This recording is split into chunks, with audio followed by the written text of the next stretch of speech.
The mountain air in Aspen was supposed to be refreshing, but all I could taste was the bitterness of humiliation as I stared at my boyfriend of 3 years. The luxury cabin we'd rented overlooked snow-capped peaks, and the morning sun cast golden rays through the floor-to-ceiling windows. Everything was picture-perfect except for the man standing in front of me, coffee mug in hand, acting like he hadn't just destroyed our relationship with 8 words. "You're just my cook on this trip." Those words echoed in my mind as I watched him casually sip his coffee, scrolling through his phone like nothing had happened. Like he hadn't just reduced me to hired help in front of his college buddies who'd arrived the night before for our supposed romantic getaway that had somehow transformed into a guy's weekend. I'd been up since 5 a.m. preparing breakfast for everyone. Homemade pancakes, fresh fruit salad, bacon cooked to perfection. The kind of elaborate spread I used to make because I love seeing people enjoy food I'd prepared with care. But when his friend Jake had complimented the meal and asked who the chef was, that's when David delivered the blow that shattered everything. Just the cook, not his girlfriend, not his partner, not the woman who'd helped him through his mother's cancer diagnosis last year, or who'd supported his career change from marketing to real estate. Just the cook. The Colorado morning felt suddenly cold, despite the sunshine streaming in. I set down my own coffee mug with trembling hands, the ceramic making a sharp clink against the marble countertop. David's friends had gone quiet, sensing the tension but not understanding its depth. They couldn't know that this wasn't just about one thoughtless comment, it was the culmination of months of feeling invisible in my own relationship. "I need some air," I managed to say, my voice steadier than I felt. As I stepped onto the cabin's wraparound deck, the mountain silence enveloped me. Below, the town of Aspen was waking up, and I could see early skiers heading toward the lifts. Everything looked so normal, so peaceful, while my world was crumbling. I pulled out my phone and opened the airline app. My hands shook as I searched for flights from Denver back to Phoenix. There was one leaving at 3:47 p.m. If I left now, I could make it. The drive from Aspen to Denver International would take about 4 hours, but I'd driven that route before when we'd visited his cousin last Christmas. Back when I thought I knew who David was. Back when I thought he respected me. The door slid open behind me, and I heard his footsteps on the wooden deck. "Babe, what's wrong? You're being dramatic." I didn't turn around. Instead, I kept staring at the mountains, thinking about how something so beautiful could witness something so ugly. Dramatic? Come on, you know what I meant. "You're an amazing cook," it was a compliment. Now I did turn around, and the expression on his face told me everything I needed to know. He genuinely didn't understand what he'd done wrong. After 3 years together, 2 of them living in the same Phoenix apartment, he still didn't see me as his equal. To him, I was the woman who cooked his meals, kept his home organized, and looked good on his arm at work functions. But I was never his partner. "A compliment," I repeated, my voice flat. "Reducing me to kitchen staff in front of your friends is a compliment." He ran his hand through his dark hair, the same gesture he made when clients gave him pushback on property prices. It was his frustrated negotiator look, and seeing it directed at me made my stomach turn. "You're twisting my words. I was just explaining that you like to cook. Everyone knows you're good at it." "Everyone knows I'm good at taking care of you," I corrected. "There's a difference between having a hobby and being treated like domestic help." The booking confirmation email appeared on my phone screen. Flight 1247, Phoenix Sky Harbor, departing DN at 3:47 p.m. I'd used my own credit card, not our joint account. The account I'd been contributing to equally despite David earning nearly twice my salary as a graphic designer. "Where are you going?" he asked, noticing me heading back toward the cabin. "To pack." "Pack? We're here until Sunday. It's only Friday." I paused at the threshold, looking back at him one more time. The man I thought I'd marry someday, standing there in his expensive ski jacket and designer jeans, completely oblivious to the fact that he'd just ended our relationship. The morning sun highlighted the confusion in his brown eyes I'd once found so warm and inviting. "No, David. You're here until Sunday. I'm going home." As I walked through the cabin toward the master bedroom we'd shared, I could hear his friends' voices from the kitchen, probably discussing ski plans for the day. Normal vacation conversations that felt surreal against the backdrop of my relationship imploding. I grabbed my suitcase from the closet and began folding my clothes with mechanical precision. 3 years of memories tried to flood my mind. Our first date at that Italian restaurant in Scottsdale, the way he'd held my hand during his mother's chemotherapy sessions, how proud I'd felt when he'd gotten his real estate license. But those memories felt distant now, overshadowed by months of subtle dismissals I had been too hopeful to acknowledge. The drive down the mountain would give me time to think, but I already knew what I had to do. This wasn't just about one comment, it was about finally recognizing that I deserved someone who saw me as more than convenient companionship. My phone buzzed with a text from my sister Ashley in Phoenix. "How's the romantic mountain getaway?" I stared at the message for a long moment before typing back.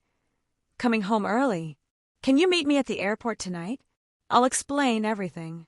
The response came immediately. "Of course. Safe travels. Love you."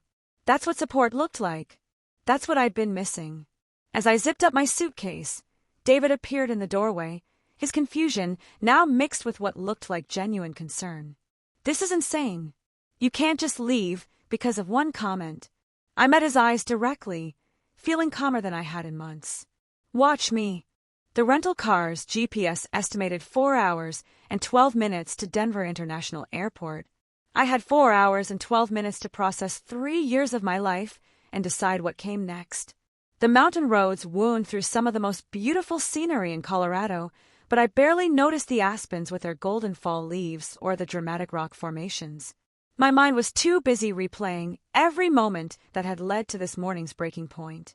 Mile marker 157 on Interstate 70, I remembered last Thanksgiving when David had introduced me to his extended family as my girlfriend who makes the best stuffing. Not as his partner, not by my name first, just by my culinary contribution. I'd laughed it off then, thinking it was sweet that he was proud of my cooking. Now I realized it was the first sign of how he categorized my value. Mile marker 134. The work party 6 months ago where his colleagues had asked about my graphic design business, and David had jumped in with, "Oh, she does some freelance stuff, but she really keeps me fed and our place running smoothly." I'd felt my cheeks burn with embarrassment, but I'd convinced myself he was just being affectionate. Looking back, I could see how he'd systematically diminished my professional identity in social situations. Mile marker 98. I pulled into a rest stop near Vail, needing to stretch my legs and clear my head. The parking lot was busy with families and couples heading up to the ski resorts, everyone looking excited for their weekend adventures. A couple about our age was unpacking ski equipment from their SUV, and I watched the man hand his partner her skis with obvious respect, asking her opinion about which trail to try first. That's what partnership looked like. That's what I'd been missing. I grabbed a coffee from the vending machine and found a picnic table overlooking the valley. The September air was crisp but not cold, perfect weather for a mountain drive under different circumstances. My phone had been buzzing with texts from David, starting angry and gradually shifting to confused pleading. "You're overreacting" had become, "Can we please talk about this?" which had evolved into, "I don't understand why you're so upset." Each message confirmed that I was making the right decision. After 3 years, he still didn't understand who I was or what I needed from a partner. But the hardest text came from Jake, David's friend. "Hey, I think I caused some trouble this morning." David explained what happened. "For what it's worth, we all know you're way more than a cook. Hope you guys work it out." Even his friend understood the situation better than David did. I called my sister Ashley as I got back on the road. "I'm about 2 hours out from Denver," I told her when she picked up. "Okay, I'll leave Phoenix in an hour." "What happened?" "And don't say I'll explain later, because I'm worried about you." So I told her everything while navigating the interstate traffic. The comment itself, but also the pattern it represented. How David had gradually stopped asking about my work projects. How he'd started assuming I'd handle all the household management without discussion. How he'd begun introducing me in terms of what I did for him rather than who I was as an individual. "Remember when you were dating that guy in college who never learned your roommate's name?" Ashley said when I finished. "He just called her Ashley's roommate for like 8 months. "Trevor," I said, remembering. "You said it showed he didn't pay attention to people who couldn't do something for him directly." "Exactly. And what did I tell you then? That how someone treats the people around you shows you how they'll eventually treat you." Bingo. The question is, when did David stop seeing you as a person and start seeing you as a service provider? That hit hard because I could pinpoint the exact moment. About 18 months ago, when his real estate career really took off and I'd started working from home more to have flexibility for my freelance projects. Gradually, I'd begun handling more of the domestic responsibilities because I was home more often. It had seemed practical at the time. But somewhere in that transition, David had stopped seeing me as his partner who happened to cook and clean and started seeing me as the person whose job it was to cook and clean. I think I know when, I told Ashley and explained my realization. So what's the plan when you get home? I'd been thinking about that for the past 100 miles. First, I'm changing the locks. It's my apartment. I've been paying half the rent for 2 years, but my name is the only one on the lease. Good start. What about your stuff? His stuff. He can get his things when he comes back, but I'll pack them up. I don't want to have a big confrontation. I just want him gone. And then I figure out who I am when I'm not trying to make someone else's life easier. The Denver skyline appeared ahead of me, all glass and steel rising from the plains. I'd visited the city several times with David, but always as part of his agenda, visiting his cousin, attending his work conferences, celebrating his achievements.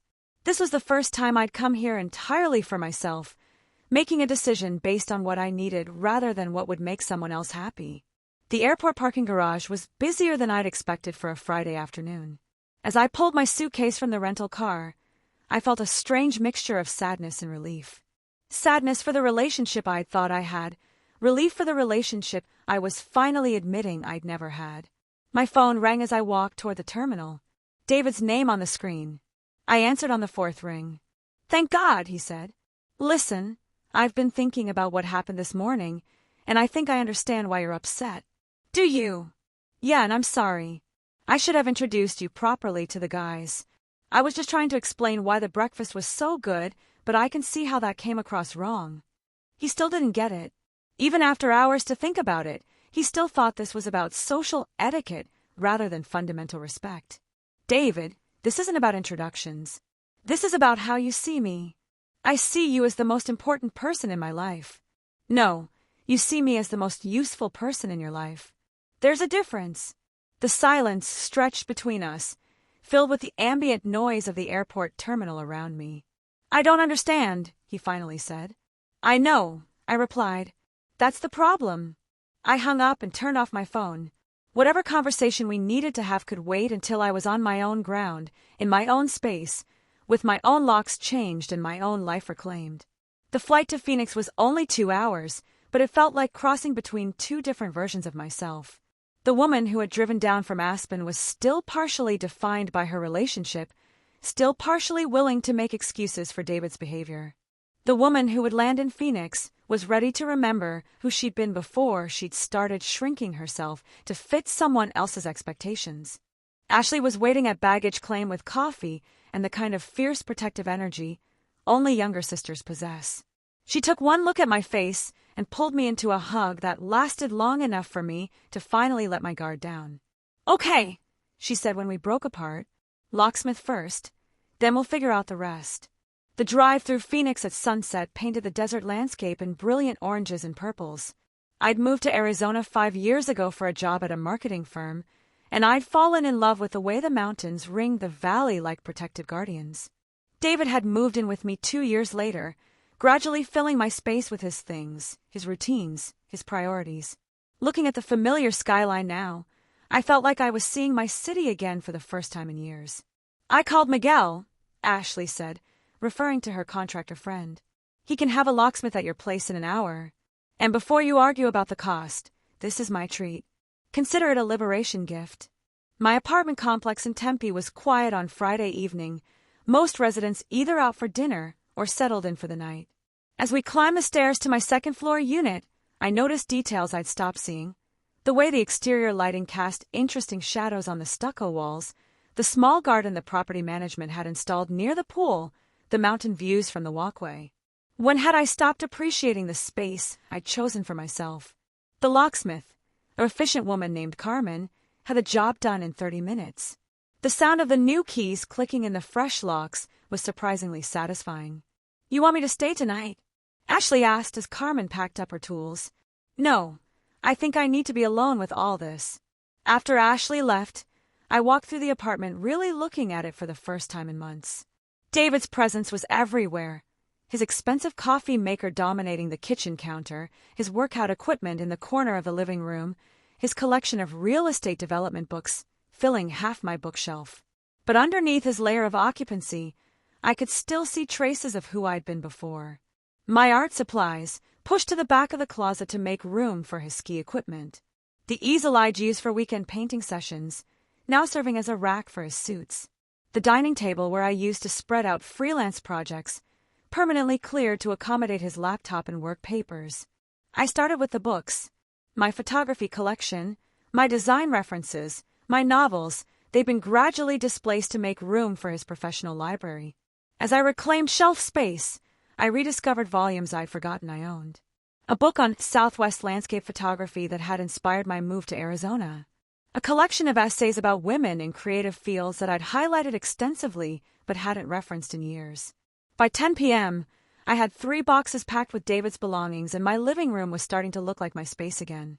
The coffee table held my sketchbooks instead of his real estate magazines. The wall space showed my framed photographs of Arizona sunsets instead of his motivational posters about sales success. My phone buzzed with another text from David. "Can you please answer? I'm flying back tomorrow morning. We need to talk." I typed back, "Your things will be packed and waiting on the balcony. I'll leave them there Sunday morning and text you when it's safe to pick them up." The response was immediate. "This is crazy. You can't just kick me out over a misunderstanding." That word, misunderstanding, crystallized everything I'd been feeling. This wasn't a misunderstanding. This was the natural consequence of months of being taken for granted, minimized, and reduced to a supporting role in my own relationship. I didn't respond to the text. Instead, I did something I hadn't done in over a year. I set up my easel in the living room and opened my watercolor set. The paints had dried out some, but they were still usable. I'd always painted as a way to process complex emotions, but somewhere along the way, I'd stopped making time for it. David had never been dismissive of my art exactly, but he'd never been curious about it either. He treated it like a hobby that was fine as long as it didn't interfere with more practical concerns. I painted until nearly 2 a.m., working on an abstract piece that captured the way the morning light had looked coming through the Aspen cabin windows. But in my version, the light wasn't beautiful, it was harsh and revealing, exposing things that had been hidden in shadow. Saturday morning brought 17 missed calls from David and a voicemail that I deleted without listening to. I spent the day continuing to reclaim my space and rediscover my routines. I made coffee in the small French press I'd used before David's espresso machine arrived. I ate breakfast at the kitchen counter where I used to read the news on my tablet instead of listening to David's work calls on speaker. But the most significant moment came when I opened my laptop and looked at my graphic design portfolio. I'd been so focused on projects that fit around David's schedule that I'd stopped pursuing the kind of creative challenges that had drawn me to design in the first place. My recent work was competent but safe, corporate logos and basic website layouts that paid the bills but didn't push my artistic boundaries. I spent the afternoon updating my portfolio website, adding back some experimental pieces I'd removed because David had said they were too artsy for business clients. Looking at them now, I remembered why I'd loved them.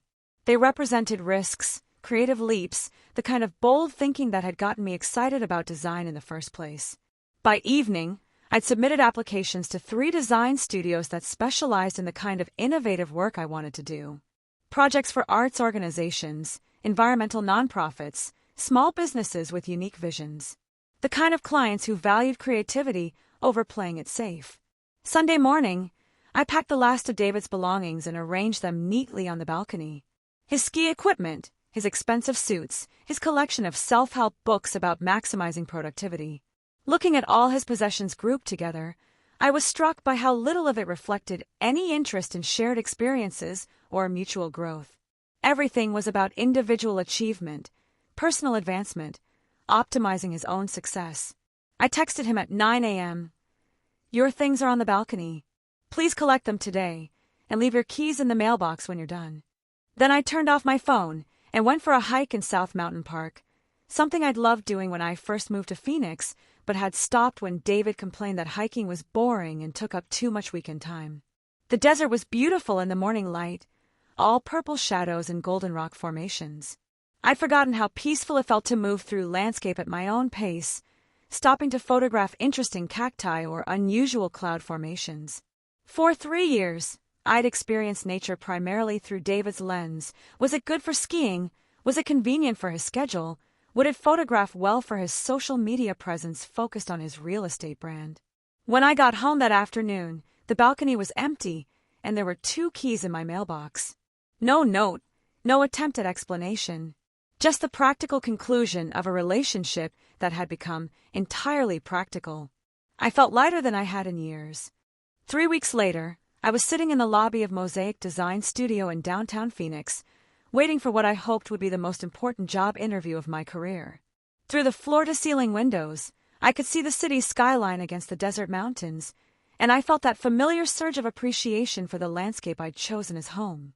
The portfolio in my lap contained my best work, including the experimental pieces I'd been hiding and 3 new projects I'd completed since David moved out. One was a series of promotional materials for a local women's shelter, work I'd done pro bono because the cause mattered to me. Another was a rebranding project for a small organic farm that wanted to emphasize their connection to sustainable desert agriculture. The third was personal, an art book documenting Phoenix's hidden architectural gems, something I'd been photographing and designing purely for love of the subject. Jenna Torres, a woman about my age with silver-streaked hair and paint-stained fingers, emerged from the back office. I'm Rebecca Chun, creative director. Thanks for coming in. We spent the next hour discussing not just my technical skills, but my vision for design as a tool for social change. Rebecca's questions pushed me to articulate ideas I'd been developing subconsciously for years, but had never felt free to express. What role should graphic design play in community building? How could visual communication help amplify underrepresented voices? What drew me to projects that challenged conventional aesthetic expectations? Your traditional work is solid, Rebecca said, flipping through my portfolio. But these experimental pieces, this is where your passion shows. Tell me about this series. She was looking at the desert abstractions I'd painted the night I changed my locks, which I'd incorporated into a hypothetical campaign for environmental conservation. I created these during a period of major life transition, I explained. I was rediscovering what mattered to me as an artist, what I wanted my work to say about the world I see around me. The desert has this incredible way of showing you that beauty and harshness can coexist, that survival requires both adaptability and staying true to your essential nature. Rebecca smiled. That's exactly the kind of thinking we need here. We're working with clients who want to make real impact, not just sell products. Can you start Monday? Walking back to my car, I called Ashley with the news. I got the job, full-time, benefits, and they want me to lead their new community outreach initiative. That's amazing! We have to celebrate. Dinner tonight. Actually, I have something else planned. I'm driving up to Sedona to see the sunset from Cathedral Rock. I haven't done that solo trip in years. Even better, you're remembering who you are. The drive to Sedona took me through some of Arizona's most stunning red rock country. I'd made this trip dozens of times with David, but always as part of his agenda, real estate conferences, networking events, weekend getaways that were really extensions of his work obligations. This time, I was going simply because I love the landscape and wanted to experience it on my own terms. I arrived at the Cathedral Rock trailhead with an hour before sunset, perfect timing for the hike up to the viewing area. The trail was moderately challenging, requiring some scrambling over rocks, but I'd forgotten how satisfying it felt to move through terrain under my own power. Other hikers nodded as we passed, and I found myself having brief conversations with strangers about the views, the weather, the shared experience of seeking beauty in wild places. At the summit, I found a comfortable spot on the red sandstone and watched the sun descend toward the horizon. The light changed by degrees, painting the rock formations in increasingly dramatic shades of orange, pink, and purple. Other visitors were taking photos, but I just sat and experienced the moment directly, without trying to capture or document it. My phone buzzed with a text from an unknown number. David had gotten a new phone. I saw on LinkedIn that you got a new job. Congratulations.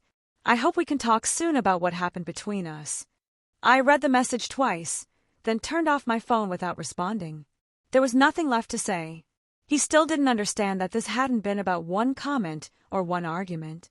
It had been about recognizing that I deserved a partner who saw me as a complete person, not a collection of services.